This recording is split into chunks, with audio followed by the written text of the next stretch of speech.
I'm Akhilura. And I'm Rowan Navar. Welcome to The Long Take. This week we're discussing the first movie or first feature movie from Varun Grover, Holiday Rank, which is set basically like mix of Kota Factory, 12th Fair, but like not really like that.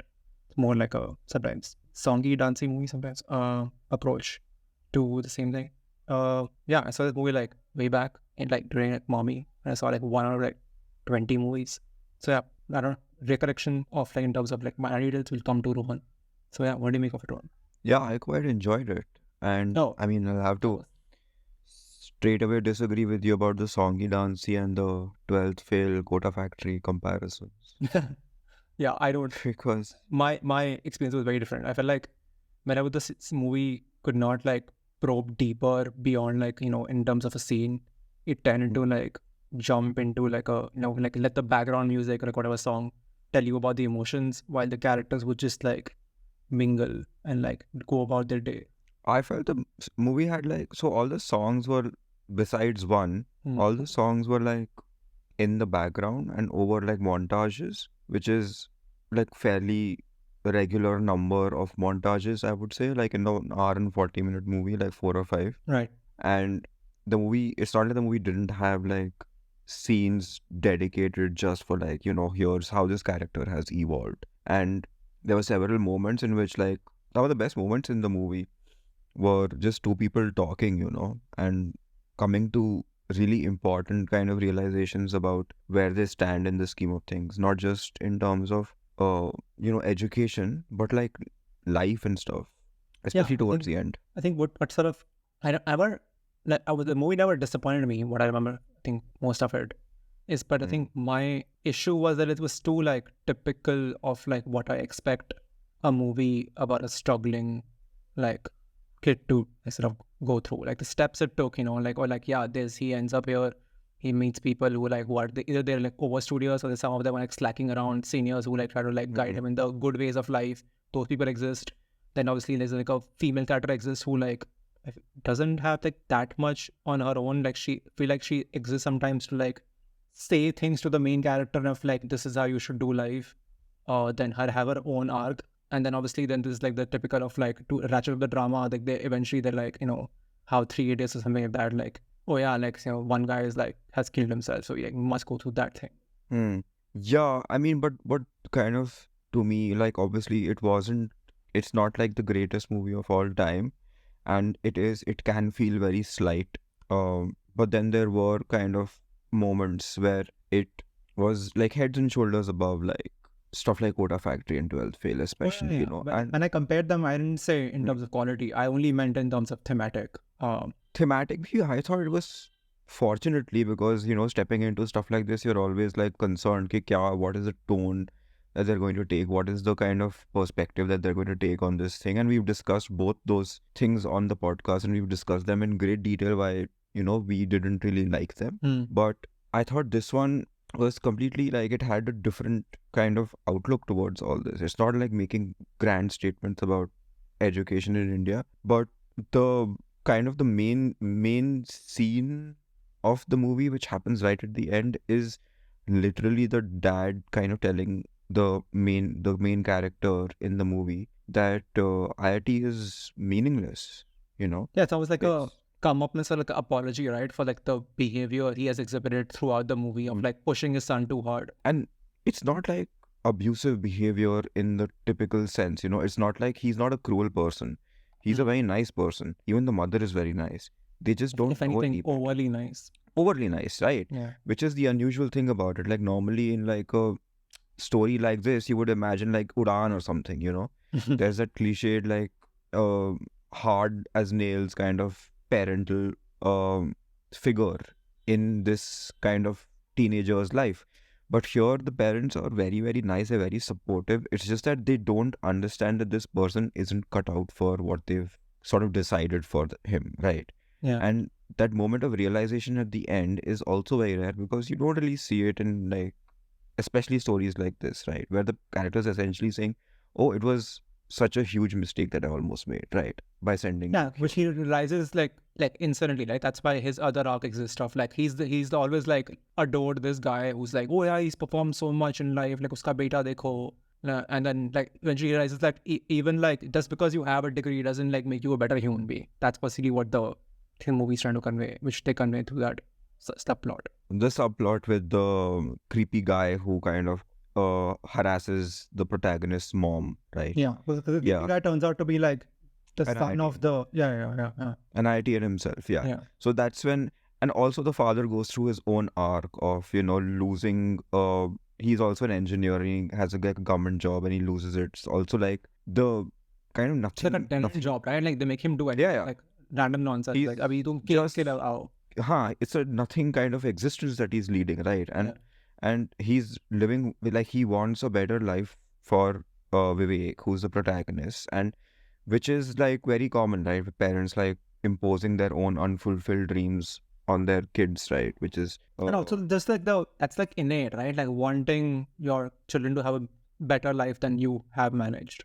And even just the manner in which he's kind of fired from his job is like he gets a cake which has like India ka jhanda is ulta, right? Yeah. This is just like on the nose kind of satire. But that the dad has his own kind of arc, right? The mother has her own kind of arc. Like she's working at a PCO booth and she's dealing with her own health issues. And like I said, both these people are very kind, and that in itself feels like such a rebuke to stuff like Kota Factory, which felt so frustrated as a show. It's about frustrated characters, but the show also was mera kyun nahi hua? And plus, like, Right. Kota Factory is also too like concerned with like giving screen time and like dialogues to the teacher, right? Like that's what ends up like taking away. Like यहाँ पे the Vivek is the main character. They're not like कि यहाँ पे some other guy will turn up and give you life lessons in the classroom. Which is the change in perspective, right? That Yeah. show is mostly set in the classrooms, although a lot of it is the kind of bonding that happens outside it, but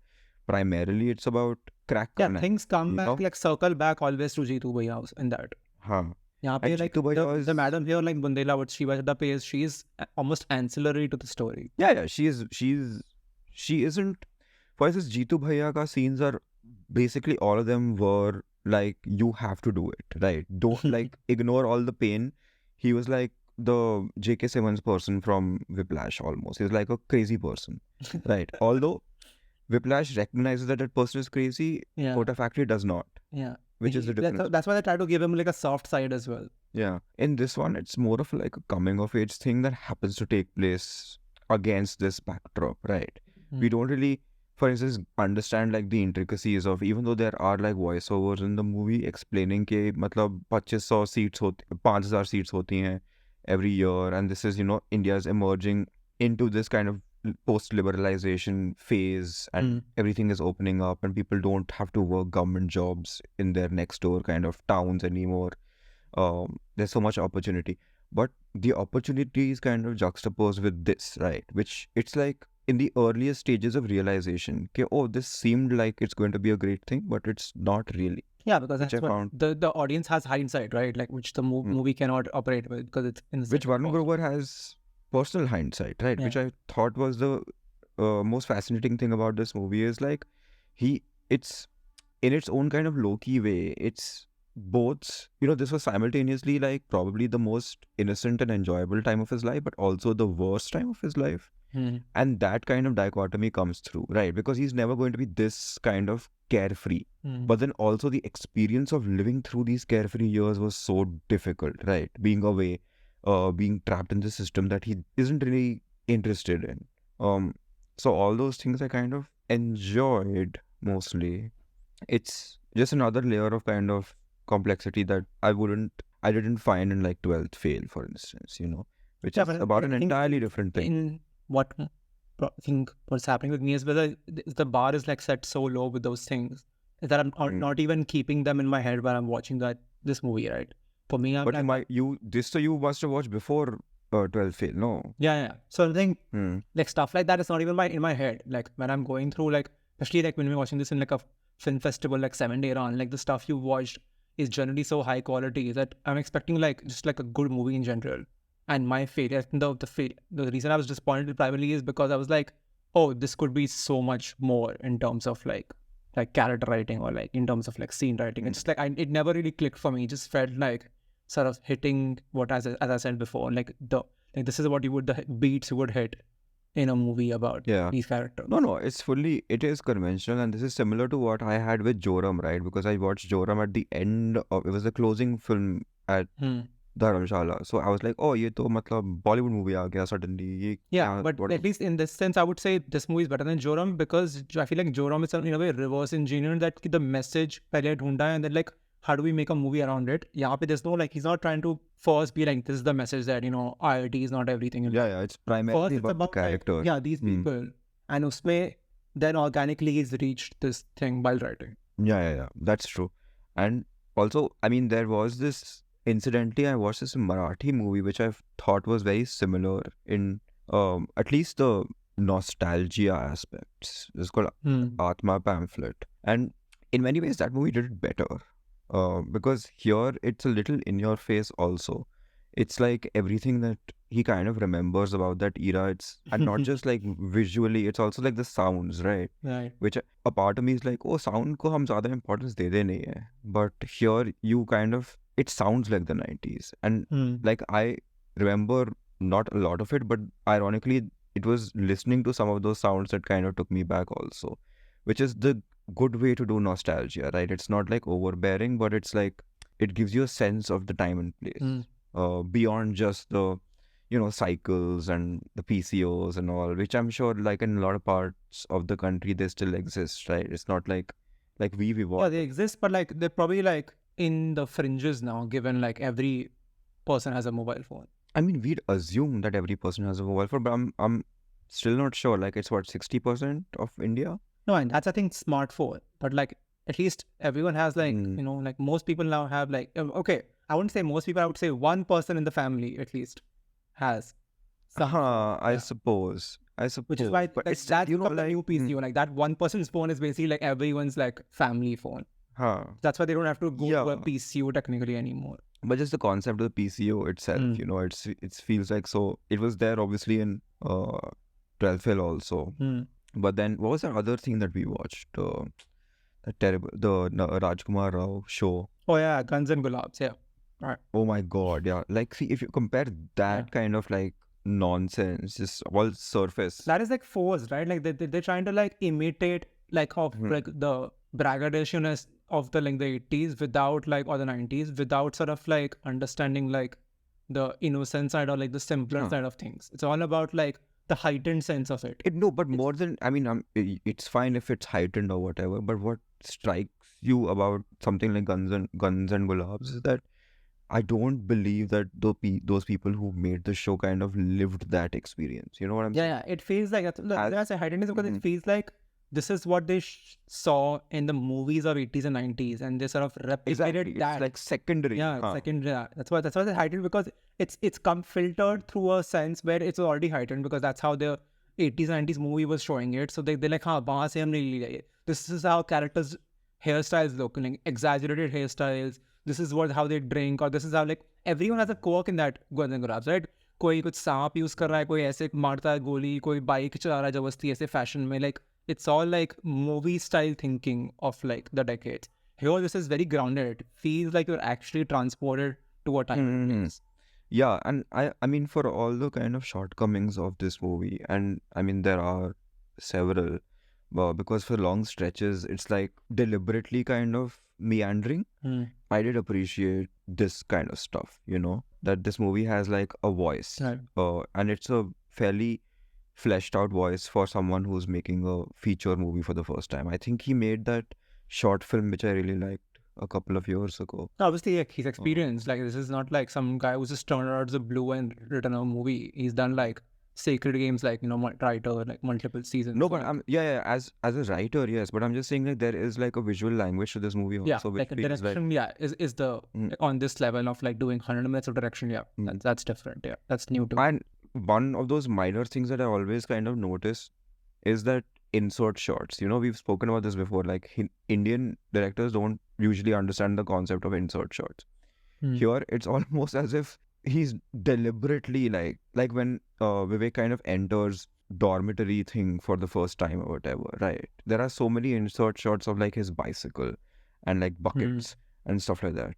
And I'm like, oh, so and obviously like those animated kind of interludes and stuff like that. So there is like thought going behind, construction of these moments and scenes, which, I mean, forget first timers, यहाँ पे तो मतलब 20 film बना के भी people kind of overlook normal things like this. Yeah, because I think the thought is mostly driven towards like what will be our next like sort of like like big moment or like dramatic moment. Then like make the movie sometimes about like sometimes you can make like get start out of like quiet moments, which I think he understands. Yeah, which this movie does quite often. There are no like major kind of moments of upheaval or anything like that. There is obviously one scene in the shower where he kind of unravels at the end after, that guy Rinku has tried to kill himself. Yeah, which like so I was literally mentioned that I was like that's like the moment which felt the movie sort of went like a little too typical. I was like, oh, you don't have to do this. And I feel like every story of like surrounding this like, I mean, I understand why they want to touch upon that because like this is topic that is like just based off real life. It's like almost like I thought about I thought about this too, but then I also wondered if it hadn't touched upon it in some way, then would we have been more annoyed with it? no, I don't think so because like I never took that issue up with like say even though like I don't want to mention them again, but like Kota Factory or 12th Fail, right? Like no, because I remember first season I was very upset. Like, how can you exist in this fantasy world when you know that the reality is something so different? Right. no, but I think And then obviously when it does it, is that if you don't like if you try to be a cheery show, then like keep working hard, you will do it. Like then it's like it's annoying, right? But if you're as long as you're depicting the struggles most people would go through, then I don't think you have to jump to like say something so dramatic just to like because you want to. But if it's part of like say the lived experience, then I would understand why. Because I mean I'm conflicted about this because, for instance, just knowing that there are, those colonies in college towns, especially towns like this where a lot of kids go to kind of huddle up and study for a couple of years, there are like actual mandates that you can't have like ceiling fans and yeah, because like the people there and the associations there have gone through like enough incidents to be like, oh yeah, this is how we like just one of those outrageous things that have become so normalized. Like you say it and you're like, yeah, it's like like Apple like Foxconn putting like nets outside so no one can exactly stuff like that, right? So and I'm thinking that they're like, no, we can't afford like counseling for our employees, so we just like make it harder for them to kill themselves. Wohi na, it's almost out of some kind of dystopian fiction, but yeah, but that's what it is. Like this is because the parents are sending them here to like study and like become the India's brightest or whatever. But there's no like consideration for like what kind of human beings they're becoming, which is the same like issue with like 12th Fail, right? Like that movie was never willing to like be like, okay, you want them to become police officers, but like what kind of human being are they behind that police officer? I mean, exactly. So I recently saw some sort of viral Bhayani video of the real person from 12th Fail, right? I think the podcast should end today after you mentioned that. No, but there is a point to this. Channel. I watched. No, I'm sure. I'm just making a joke. I watched a video of the main person, I'm forgetting his name, Manoj, whoever, entering like airport or something, and he was like flanked by like 6 guys in like uniform, like fully like, and I'm like, bro, the irony is kind of escaping everybody right now. Yeah. You have turned into the person, it's like Babugiri has overtaken you, right? Despite all your, tu kahin se bhi aaya, to bana to end mein wahi hai na. Anyway, whatever. Here, and if there's cameras at the airport, then I'm guessing you or someone close to you invited them. You invited them, exactly. So yeah, they will just turn and photograph you of all people. like magically, वो आज होने वाला है, चलते हैं कोई ना कोई. So just stuff like that is kind of disheartening, where you kind of sold this story of, you romanticize this struggle and you end mein kuch hua nahi, you turned into this person. I'm sure he's achieved a lot in his life, whatever, but then that moment felt a little disingenuous. Yeah, but it's like blind spots, right? Like they don't understand like what they have become. Yeah.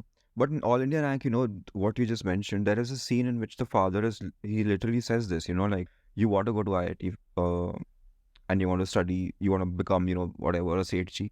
But are you even becoming a good person? Are you learning anything about real life? Which I felt was, thank God, like someone is pointing that out, someone's wise enough to. Which is literally like, I think like this is where we like, in a way we're like learning, like, like last week I complained about like what have we gone through the last 2 months or whatever, like writing and stuff. This is because this is what happens when you have an actual decent human being writing a movie versus like people who are basically like either arrested development or like, you know, like so willfully like have like deformed themselves in their mindset or whatever, like writing, right? Like someone writing, like say, that's what would happen, right? Like you didn't even never even did fighter on this podcast, was because when it's one thing when like say Sridhar Ravan is writing the movie for you and then suddenly you're writing on your own, or like, you know, like Vidura Chopra is writing for himself, or like, you know, Rajkumar is the working. It's like, it's just like when you have people around you who have common sense, and if you work off their material, there's just a better chance of like, forget success, but there's just a better chance of like something turning up which is like humane versus like bonkers. Yeah, it also kind of points to how like this kind of movie no longer exists. And these kind of writers, The- right? Like we've done 7 of those like animal nonsense and like one of this. And one of this. So Oh. that just shows you like what's happening, like who's rewarded in the industry. Yeah, and it's kind of unusual for a movie like this to be given like a theatrical release. You would normally expect this to kind of be lost in like the streaming glut. And it took a while because like he announced the theatrical date in front of us at Mommy, which was in October, I think, or November, which is like 9 months on from its first debut, like I think in Rotterdam or something. In fact, I went to watch his stand-up show last month, and Wahab Baby, I don't think he had like a firm release date. He said, "Ki wo hopefully like in a couple of months aa jana chahiye." This said. Oh, that's weird because like Mommy he announced, and then thirdly, I guess the plans like, this is what happens, right? It gets coupled all the time. Even though I wasn't floored by the movie, expected more of it. I think it's because I expected more of it because it was like Varun Grover, right? I was like, Of course, yeah. It's like Masan, you know, Masan was the best Indian films of like a decade. Yeah, so like that's So, automatically you so- like, yeah, this is, I expect more of you, but I also like, I hope you get more work because like you deserve it. Unlike the people Unlike we so have many touched others. upon in the last 2 months on this podcast, or like 3 years. And we will probably very soon again. Yeah, probably next week. Who knows what's coming around the corner with this industry. Yeah, let's go. Okay. That's all for this episode of The Long Take. You can follow us on Facebook, YouTube, Instagram, and Threads at The Long Take Pod. You can write to us at thelongtakepod@gmail.com. Please leave us a rating and a review wherever this episode, and we will see you next week. Thanks for listening.